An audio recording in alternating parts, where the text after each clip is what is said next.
반갑습니다. 16일 수요일 새벽 하나님께 올려드립니다. 오늘은 사순절 13번째 날입니다. 함께 주여 주 예수여 찬양하십니다.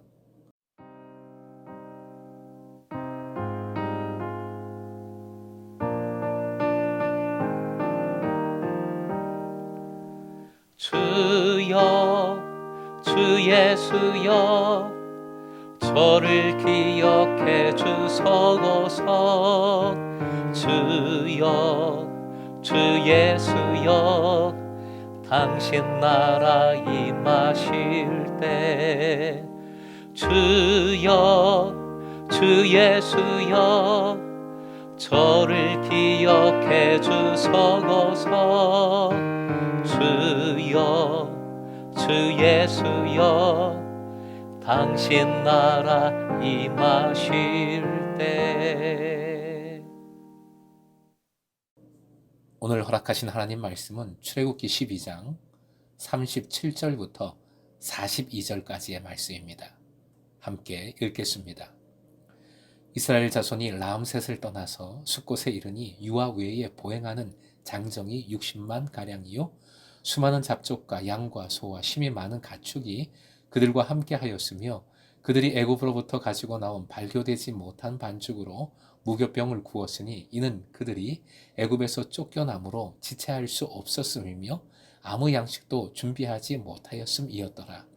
이스라엘 자손이 애굽에 거주한 지 430년이라 430년이 끝나는 그날에 여호와의 군대가 다 애굽 땅에서 나왔은즉 이 밤은 그들을 애굽 땅에서 인도하여 내심으로 말미암아 여호와 앞에 지킬 것이니 이는 여호와의 밤이라 이스라엘 자손이 다 대대로 지킬 것이니라. 오늘의 기도 제목, 풍성함으로 채우심을 믿고 먼저 그 나라와 의를 구하게 하소서. 풍성함으로 채우심을 믿고 먼저 그 나라와 의를 구하게 하소서. 드디어 이스라엘 백성이 이집트를 나옵니다. 감격적인 순간입니다. 오늘 말씀에 기록된 출애굽의 특징을 정리해 봅니다. 첫째, 장정만 60만 가량입니다. 이를 근거로 전체 인구를 계산하면 200만입니다. 실로 어마어마한 숫자입니다. 하늘의 별과 같이 바닷가의 모래와 같이 이스라엘 자손의 숫자를 많게 해 주시겠다는 약속의 성취입니다. 그리고 많기만 한 것이 아닙니다. 41절 하나님의 군대라고 표현합니다.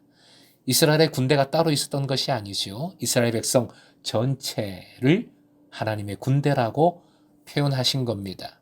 하나님의 능력으로 구원받아 재탄생한 민족이기 때문입니다. 게다가 수많은 잡족과 양과 소와 더불어 힘이 많은 가축이 함께 나왔습니다. 요즘 말로 아싸가 아니라 인싸입니다. 많은 민족들이 함께하고 있어요. 히브리 노예가 이렇게 출세를 한 겁니다. 둘째, 신속히 나왔습니다.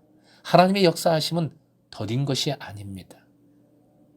하나님의 때는 분명히 신속하게 이루어집니다. 그러니 순종도 신속해야 합니다.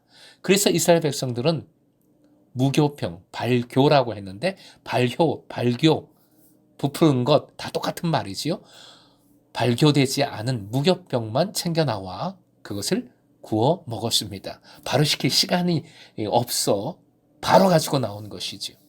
셋째, 430년 만에 해방입니다. 어마어마한 세월이 지난 것이지요. 하나님께서는 결국 이루십니다. 결국 약속을 성취하십니다. 그러니 소망과 인내가 바로 믿음입니다. 네 번째, 영원히 대대로 지켜야 하는 밤입니다. 이는 여호와의 밤이라 했습니다. 이 밤은 이스라엘 백성이 구원받은 6월절이지요. 하나님께서는 이스라엘 백성을 주인공 삼아 이스라엘 백성을 살리신 밤으로 역사해 주셨습니다. 하지만 진짜 주인공은 하나님이십니다. 하나님께서 심판하셨고 구별하시어 구원하신 밤이니까요. 그런데 본문은 100% 은혜만이 넘치는 말씀인 듯 하지만 숨겨진 고충이 있습니다. 세상적인 어려움이 있어요. 대조되는 두 단어를 생각하면 됩니다. 그것은 바로 람셋과 무교병입니다. 이는 풍부함과 빈약함의 상징이지요. 한마디로 좋은 것과 나쁜 것의 대조입니다. 부자와 가난함의 대조예요. 람셋의 다른 이름은 고센이지요. 고센 땅. 나일강 삼각주로서 이집트에서 가장 비옥한 땅입니다. 요셉의 지혜로 전에 야곱의 집안은 이 땅을 차지할 수 있었죠. 람셋에는 온갖 맛있는 것이 가득했어요. 그런데 이 비옥하고도 풍요로운 람셋을 떠나야만, 그곳에서 나와야만 합니다.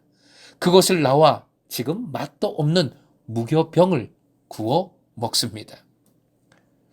하지만 기억하십시오. 람셋의 풍요로움은 세상의 부요함, 가짜 부요함입니다. 사람으로 하여금 종의 삶, 메인 삶을 살게 하는 거짓된 풍요로움이라는 것이지요. 람셋의 이스라엘 백성은 종으로 살았습니다. 얼매어 살았습니다. 생명이 없었어요. 요한일서 2장 15절, 16절 길지만 같이 읽겠습니다. 여러분은 세상에 있는 것들을 사랑하지 마십시오. 누가 세상을 사랑하면 그 사람 속에는 하늘 아버지에 대한 사랑이 없습니다. 세상에 있는 모든 것, 곧 육체의 욕망과 눈의 욕망과 세상 살림에 대한 자랑은 모두 하늘 아버지에게서 온 것이 아니라 세상에서 온 것이기 때문입니다. 반면에 참된 풍요로움은 오직 예수 그리스도 안에 있습니다. 주님께서 주십니다.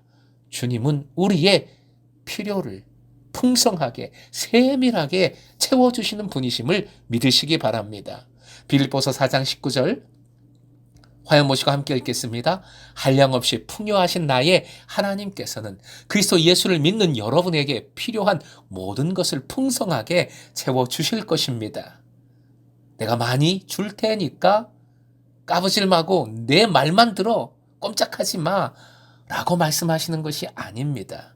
주님 주시는 것을 믿고 가장 좋은 것으로 주심을 믿고 그것을 받을 때에 더욱 자유롭게 되고 더욱 생명력 있는 삶을 살게 되고 더욱 부유한 삶을 살아가게 됩니다. 그리고 더 중요한 것, 모든 것이 주님께로부터 왔음을 믿기에 주님 주심을 알기에 세상적으로는 많이 부족해도 언제나 감사하며 살아갑니다. 또 주님 주시는 것으로 나만 배불리는 것이 아니라 다른 이와 나누는 삶, 섬기는 삶을 살아가지요. 그래서 요한일서 2장에 이어지는 말씀은 이렇게 선포합니다. 요한일서 2장 17절 같이 읽겠습니다. 시작. 이 세상도 사라지고 이 세상의 욕망도 사라지지만 하나님의 뜻을 행하는 사람은 영원히 남습니다. 람셋은 사라집니다. 그러나 하나님의 뜻에 순종하여 광야로 나와 무교병을 먹는 자, 그것을 순종하는 자, 그리고 하늘 소망으로 나아가는 자, 하나님의 뜻을 행하는 사람이지요. 그 사람은 영원히 남습니다. 그리스도를 통하여 주시는 영생이 있기 때문인 줄 믿으시기 바랍니다. 사랑하는 금성의 제자 여러분, 지금 부족한 것이 많습니까? 그것 때문에 힘드십니까? 짜증이 납니까? 주님은 여전히 여러분에게 가장 좋은 것을 채워주십니다. 필요한 모든 것을 채워주십니다. 먹을 것, 입을 것, 소소한 것까지 다 채워주십니다.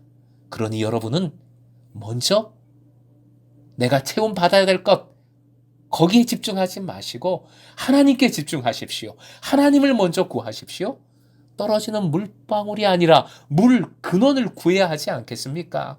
풍성함의 근원이신 하나님만을 구하십시오. 한없이 풍성하신 하나님의 뜻에 먼저 순종하십시오. 그 뜻만을 행하십시오.